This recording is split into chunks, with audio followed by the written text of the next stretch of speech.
It's that weird week, ladies and gentlemen, where you forget what day of the week it is, drink heavily in the dark, and think about all that you've done wrong in the past calendar year to fail your entire family. Oh, wait, that's just me. This is the Forced Fumble. I am D-Pro. I'm joined by JewBacca and JD, both under the weather, both sick. Baca's losing his voice, so some people's prayers have been answered. Coming up on the podcast today, L's not only of the week, L's of the year, L's of 2025, football or otherwise, New Year's resolutions. We're each going to be picking New Year's resolutions for NFL teams or anything in the NFL universe. But before we get to the negative stuff, guys, I want to give a shout out to anybody who's listened to our show. It's a new show, The Forced Fumble, this year. Never did it before. Guys like our buddy Dave, who listen every single week. JD, and you and I are buddies with Dave, and he'll text us like play by play, listening to the podcast. He's a big JewBacca fan. No surprise there. The Jew Fellowship right there. We got to stick together. together. You got fans, by the way, Jay. Especially in 2025, we got to stick together. Yeah, I love that you got fans, man. I really think we love it. We love you guys. We love both you, Dave. Fans. And hey, welcome to the podcast, guys. I'm sorry that JD and JewBacca are not feeling well, but guys, you're at least excited to be here doing our last show of 2025 together. Yeah, I'm psyched. I got my fucking Ricola. This episode is sponsored by Ricola and depression. So I'm gonna try and get JD, did you just get a flu shot too? No, I didn't get the flu shot. I never do. All right, good. Never mind then. 4 people in my house down for the count with the flu. Me being one of them. That sucks. I'm on day 1 too. So I am. Because those people who get the flu shot every year and say, "Oh yeah, I get it every year," and they get the flu every year, fuck them. They get the jab, as you call it. The jab. Jab away, idiots. So guys, before we get to the meat of the podcast, I just have an announcement to make, right? Better late than never. I finally got JD's Christmas gift to me in the mail. Nice. It's not New Year's yet, so I'll still count it as a Christmas gift. I already know what it is, but I'm going to open it up live. Yes, JewBacca, go ahead. I thought these were holiday gifts. Hold on. They were Christmas gifts. From one Italian to another, it's a Christmas gift. I'm just fucking around. I'm gonna open it up. For the record, I ordered this over 24 days ago. 24. It's one of those custom bullshit things. Don't ever do the custom thing around Christmas. That's twice the amount of days in the bullshit Christmas song, the 12 Days of Christmas. Exactly. Because Christmas is on one day on my calendar, but there's this song, 12 Days of Christmas. Exactly. And JewBacca, you know me, I've had a couple maids of milking in my day. That's for sure. Is this you sure this is a shirt? This looks pretty big. D-Pro's definitely had a few pipers piping, if you know what I mean. Shut up. No golden rings in my house. So what's the question, right, D-Pro?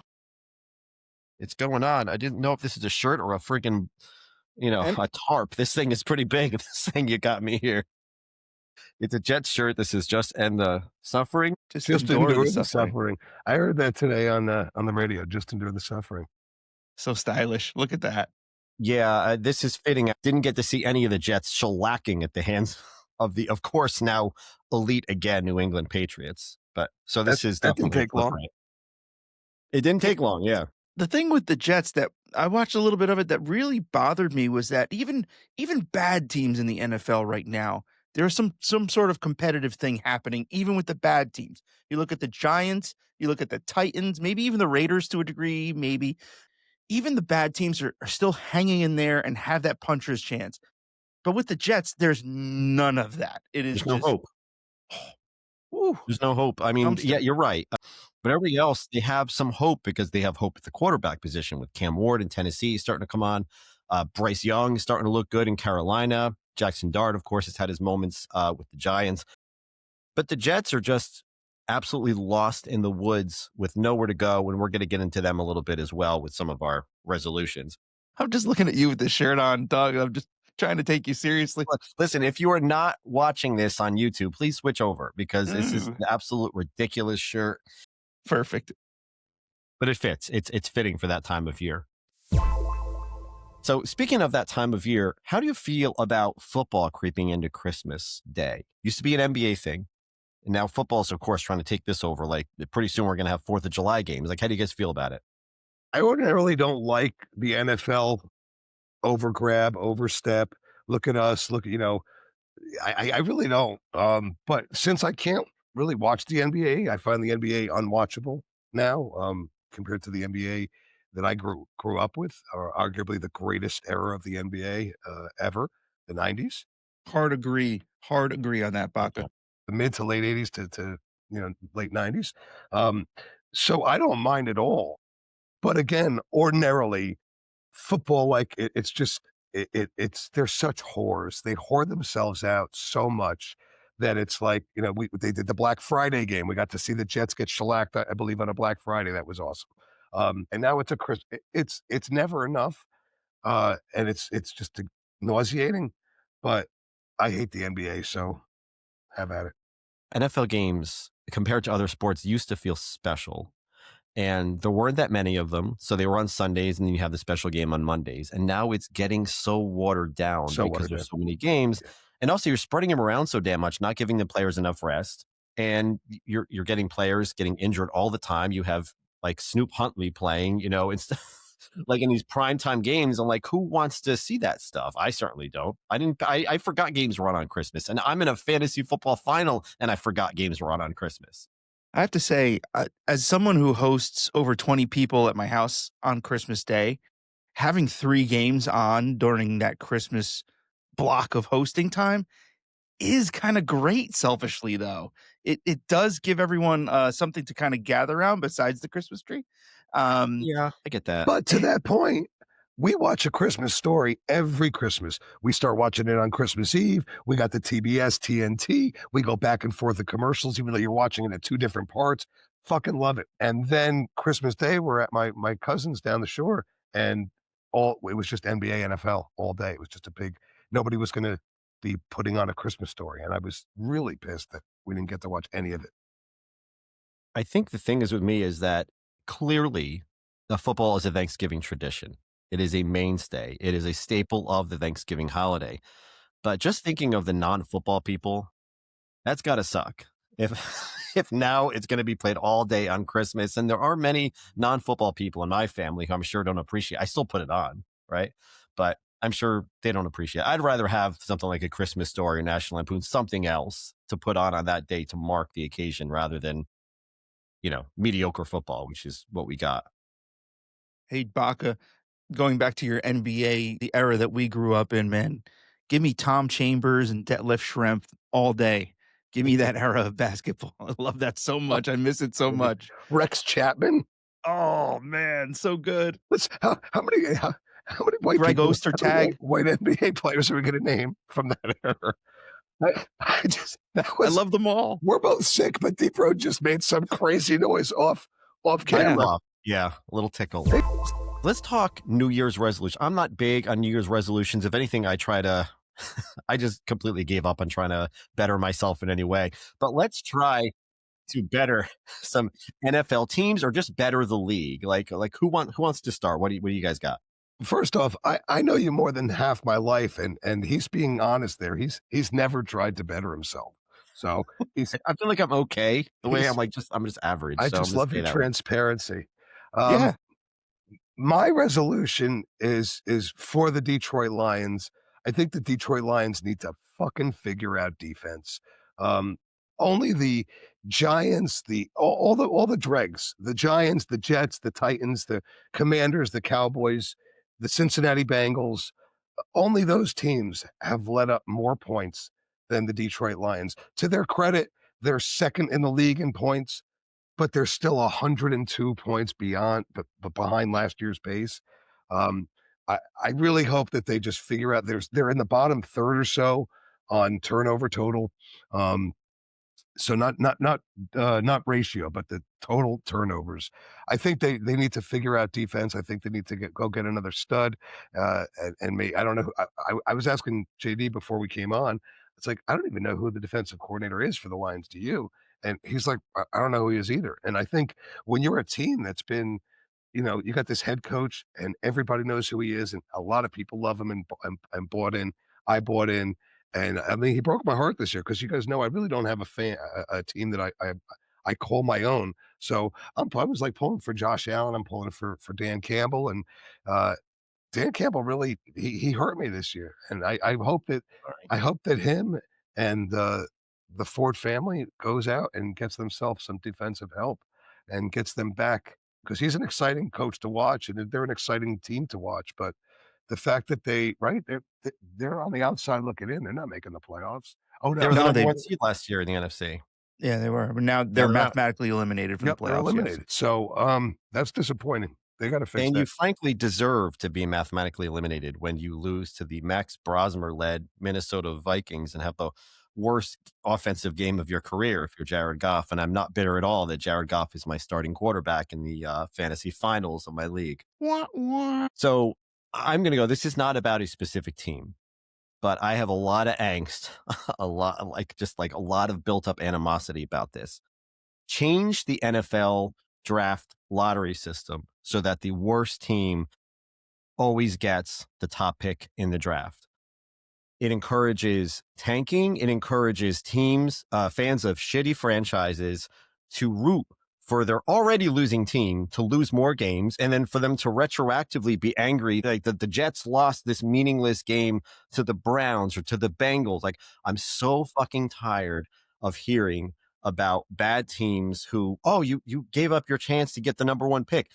Like last week, the Giants and Raiders were basically playing for, whoever loses gets the number one overall pick. It's almost guaranteed the number one overall pick.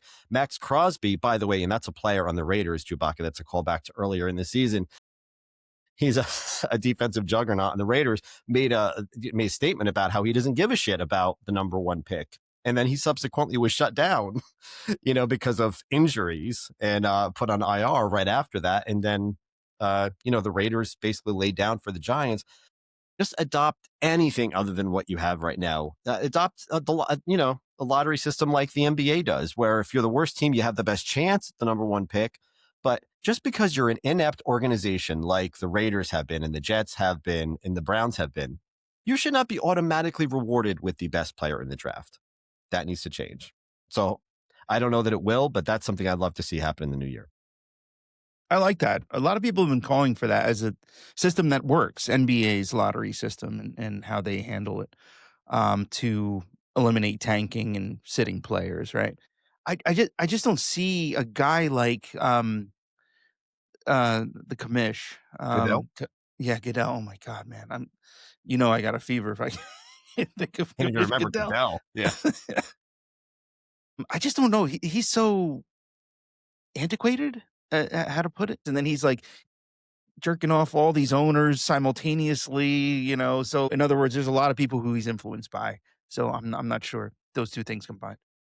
I think it behooves the league to make a change because if you continue to let, like Depro said, these bottom feeding crap ass teams that historically just have poor leadership from the top down, but like, oh yeah, let's just let the next faces of the league keep going to these freaking sewer teams as opposed to, figure out some other way so that, I mean, sure, you don't want to see the Patriots get the number one overall pick after a year like this, but you got to fix something with the bottom.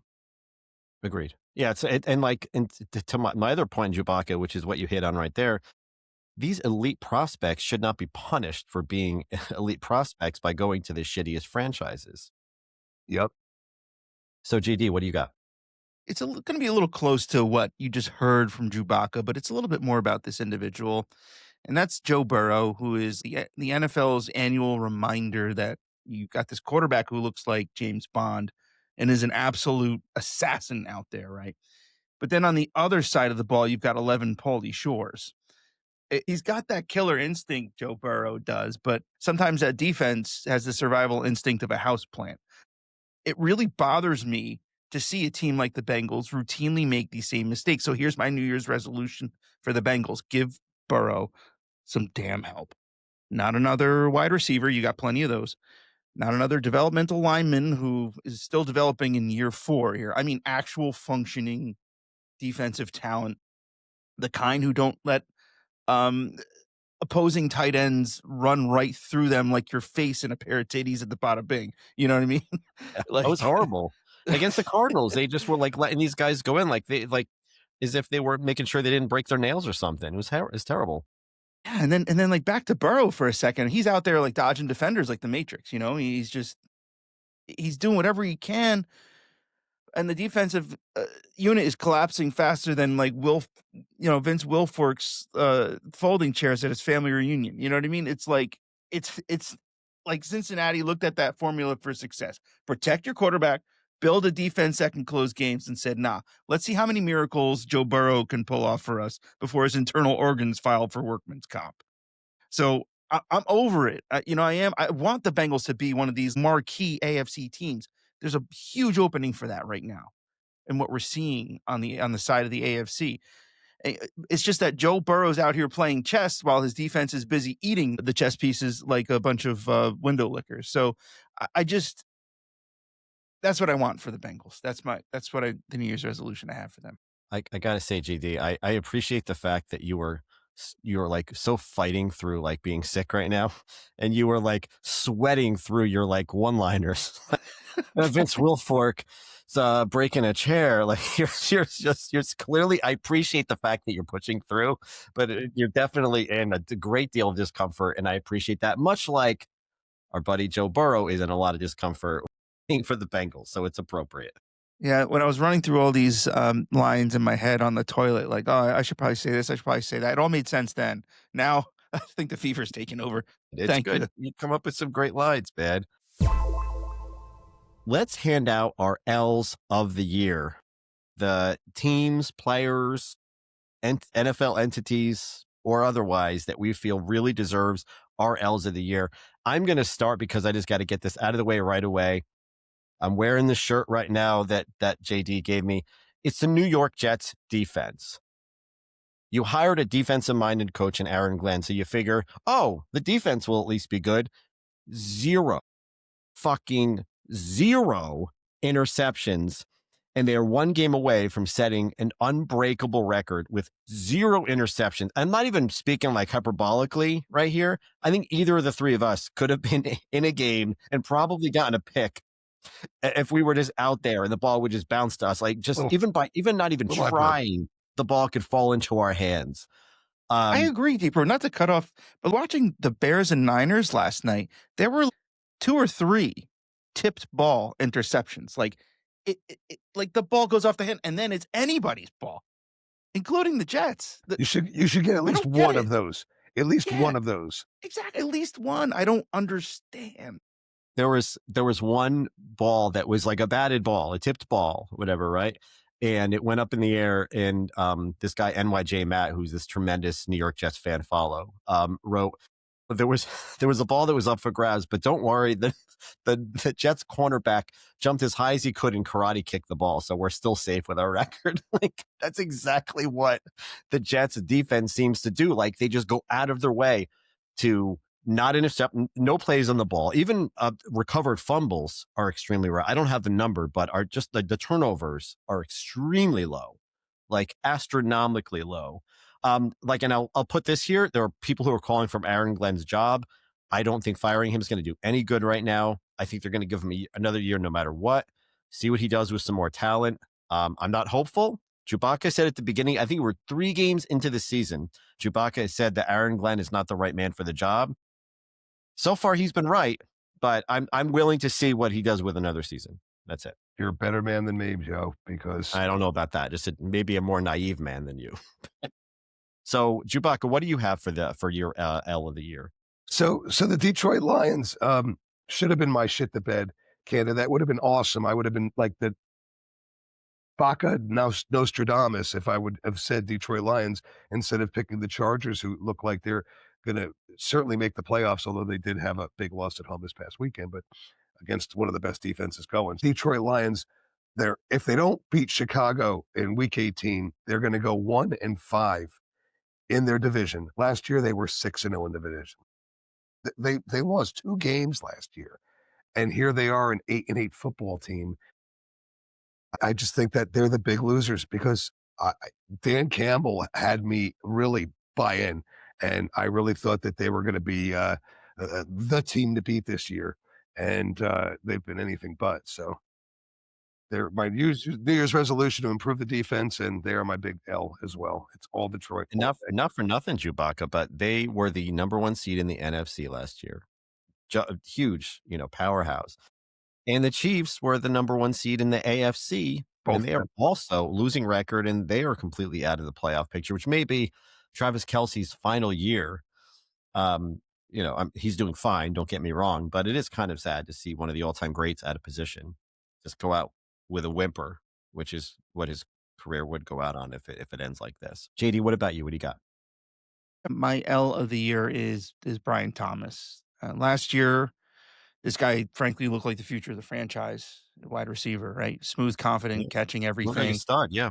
Yeah, I mean, he's a rookie, right? Last year, I think almost like 1,300 yards, 10 touchdowns. He was Trevor Lawrence's security blanket, possibly the best thing since Jimmy Smith in Jacksonville, looking like it. But now, this year, he's got around like 40 catches, around 600 yards, and 2 touchdowns, which is basically like the same number my uncle puts up in flag football wearing cargo shorts, you know? To go from that from year 1 to year 2, it's almost like the girl that you take on an amazing first date. She's Cinderella at 7 p.m. and then Casey Anthony by midnight. Oh, That's year 1 to year 2. damn. That hit hard. I wasn't expecting Casey Anthony to make an appearance here. But JD, so you would figure, if sight unseen, if you heard that Brian Thomas Jr. was going to have a fall off this year, you didn't know any better, you would think, oh, that's because Travis Hunter was highly involved in the offense. And that really wasn't even the case at all. He's missed most of the season.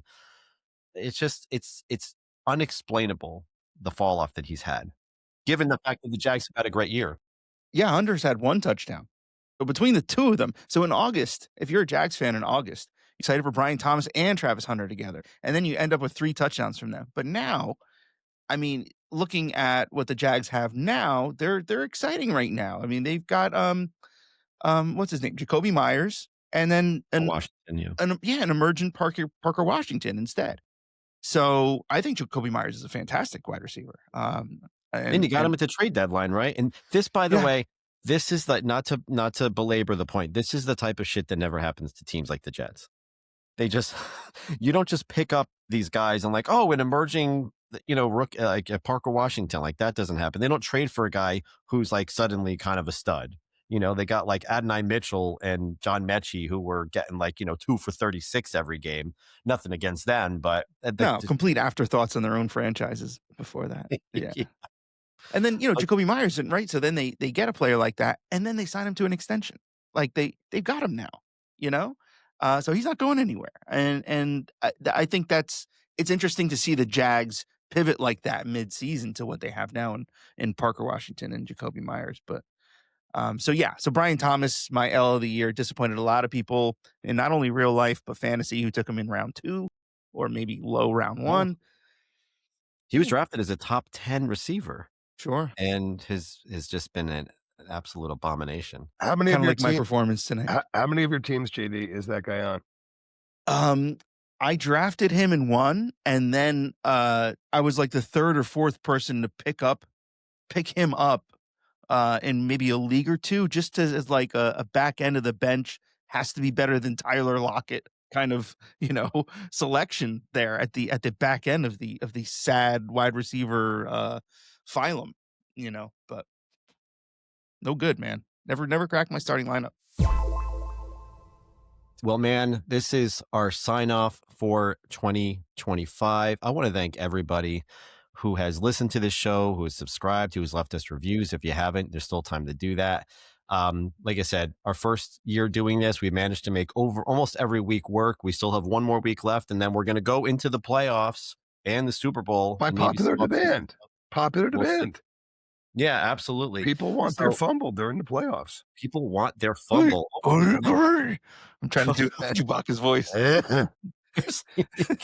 I had a foods teacher in high school who had laryngitis for the entire fucking year, and that's what you sound like. Okay, guys, It's when I'm yelling at the boys, It's terrible when I'm yelling at the boys because how are they going to take me seriously? But I'm like, hey, brush your teeth. But it's more like, brush your teeth. In general, how could they take you seriously? But especially They now, fucking yes. take me seriously. Listen, they take me fucking seriously. Look, here's looking forward. I want to wish everybody who listens a happy new year. Here's hoping that you're rooting for wins and not losses in 2026. Thanks for listening to The Fumble. Happy New Year, and we'll see you on the other side. Happy New Year. Here's looking at you, Dan Campbell. Yeah.